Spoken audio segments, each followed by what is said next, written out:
வணக்கம். வாங்க நம்ம US77 சேனலுக்கு. இன்றைக்கி ஒரு சூப்பரான ரெசிபி. இந்த ரெசிபி உங்களுக்கு ரொம்ப யூஸ்ஃபுல்லாக இருக்கும். லஞ்ச் பாக்ஸில் தான் மெயினாக இது வைக்கக்கூடிய ஒரு ரெசிபி. இது குழந்தைங்கள்லேருந்து பெரியவங்க வரைக்கும் விரும்பி சாப்பிடக்கூடியது. ரொம்ப சாஃப்டாக கிரேவியாக இருக்கக்கூடிய ஒரு ரெசிபி. வாங்க வீடியோக்குள்ளே போகலாம். இதுக்கு தேவையான பொருள் பார்த்திங்கன்னா, ஒரு அரை மூடி தேங்காய், கத்திரிக்காய் ஒரு அரை கிலோ கத்திரிக்காய் எடுத்துங்க. நிறைய எவ்வளோ வேணாலும் எடுத்துக்கலாம். உங்களுக்கு கிரேவி வச்சுருந்து நீங்கள் நைட்டு டின்னருக்கு, மதியானம் சாப்பாடு, காலைல டிஃபனுக்கும் வச்சு சாப்பிட்லாம். சூப்பராக இருக்கும். இந்த கத்திரிக்காய் நீங்கள் பொடியெல்லாம் நறுக்க வேணாம், கொஞ்சம் பெரிய சைஸாகவே நறுக்கலாம். அதே மாதிரி இதுக்கு தேங்காய்க்கு ஒரு ஸ்பூன் பெருஞ்சீரகம் வச்சு, தேங்காவை நான் பல்லாக போட்டிருக்கிறதுனால நீங்கள் அதை பல்ஸில் போட்டு ஃபஸ்ட்டு எடுத்துட்டு தண்ணி ஊற்றி நல்லா மைய அரைச்சி எடுத்து வச்சுக்கிங்க. அதுக்கப்புறம் நீங்கள் அது காய்கறிலாம் எதுவும் வதக்க வேணாம். இதுக்கு தேவையானது சின்ன வெங்காயம் ஒரு 150 கிராம், 3 தக்காளி, வெட்டி வச்ச கத்திரிக்காய். இது அவ்வளோத்தையும் ஒரு பாத்திரத்தில் கொஞ்சமாக எண்ணெய் விட்டு அது அவ்வளவும் போட்டு நீங்கள் அதை ரொம்ப கிண்டலாம் வேணாம், வதக்கவும் வேண்டாம். நல்லா அதை அப்படியே வச்சுருங்க. கொஞ்சம் அந்த ஹீட்டில் ஒரு பெரட்டிட்டு அதுக்கப்புறம் ஒரு அரை ஸ்பூன் மஞ்சள்தூள் சேர்த்துக்குங்க. மஞ்சள்தூள் சேர்த்தோடனே எல்லாத்துலேயும் ஸ்ப்ரெட் ஆகிற மாதிரி நல்லா கரண்டி வச்சு கலக்கி விடுங்க. அடுப்பில் வச்சுருங்க, அடுப்பு பற்ற வச்சுருங்க. ஆனால் சிம்மில் வச்சு இதெல்லாம் செய்யுங்க.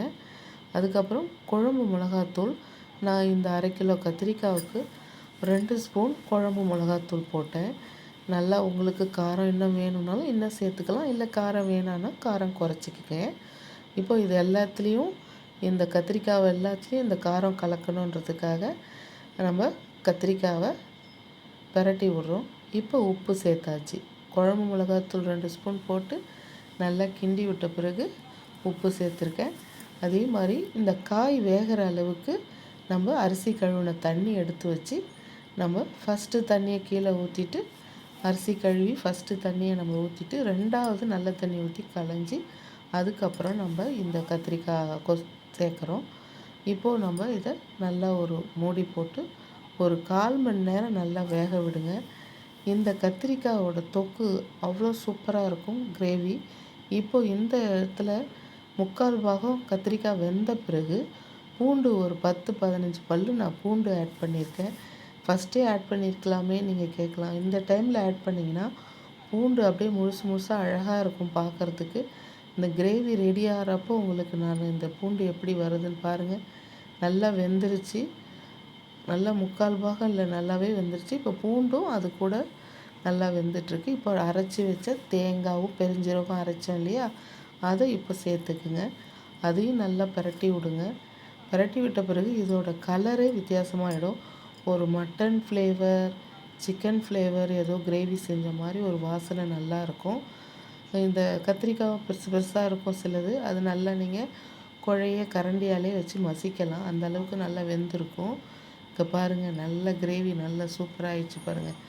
ஒரு மட்டன் கிரேவி வச்ச மாதிரி ஒரு டேஸ்ட்டு உங்களுக்கு இருக்கும். பூண்டும் அதில் முழுசாக இருக்கும். இப்போ நம்ம இன்னும் ஒரு பெரிய வானல் எடுத்து எண்ணெய் ஊற்றிக்கிங்க. நல்லா நல்லெண்ணெய், தேங்காய் எண்ணெய், உங்கள் வீட்டில் என்ன எண்ணெய் யூஸ் பண்ணுறீங்களோ 2 ஸ்பூன் ஊற்றிட்டு, ஒரு பட்டை 2ஆக உடச்சி போட்டிருக்கேன். அங்கே பாருங்கள், நான் போடுறேன் பாருங்கள். லவங்கம் 2 லவங்கம் போட்டிருக்கேன்.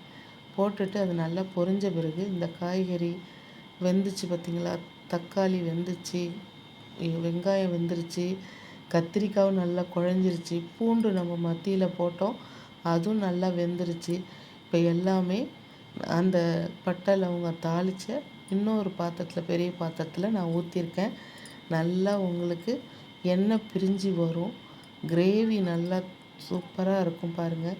நல்ல சாப்பாட்டுக்கு, சூடான சாப்பாட்டுக்கு, தயிர் சாதத்துக்கு, ரசம் சாப்பாட்டுக்கு, சப்பாத்திக்கு, இட்லி, தோசைக்கு எல்லாத்துக்குமே இந்த கிரேவி அவ்வளோ சூப்பராக இருக்கும். குழந்தைங்களுக்கு லஞ்ச் பாக்ஸில் வச்சு கொடுத்தீங்கன்னா காலி ஆகிடும். அவ்வளோ சூப்பராக இருக்கும். இந்த இப்போ நல்லா மல்லி இலையை போட்டு லாஸ்ட்டாக அந்த எண்ணெயெல்லாம் மேலே பிரிஞ்சு வரும். அப்படியே 2 திருப்பி நீங்கள் உங்கள் குழந்தைங்களுக்கு வச்சு மதியானம் லஞ்ச் பாக்ஸ் கொடுத்து விடுங்க. நீங்களும் வச்சு சாப்பிடுங்க. இந்த வீடியோ எப்படி இருந்ததுன்னு லைக் பண்ணுங்கள், சப்ஸ்கிரைப் பண்ணுங்கள். பாய்.